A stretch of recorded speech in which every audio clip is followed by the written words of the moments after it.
Moja prvá brigáda bola asi keď som mal 16 rokov a sťahovali sme s kamarátom bowling z Polusu, kedy som si uvedomil, aké sú tie dosky strašne ťažké. Kedy som došiel domov, dostal horúčku a uvedomil si, že tá fyzická robota je fakt náročná.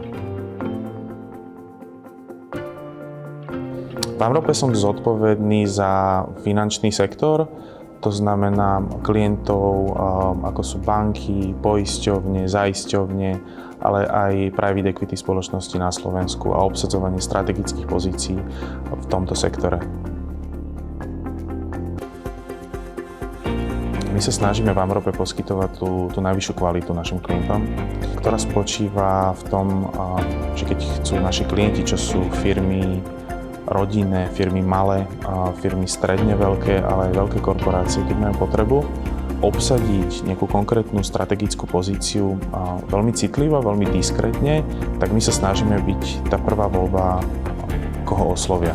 My sa skutočne snažíme, aby ten človek, ktorý by bol ten správny fit do tej spoločnosti, nebol len správny fit z toho technického hľadiska, ale aj z toho ľudského, aby do tej kultúry skutočne zapadol.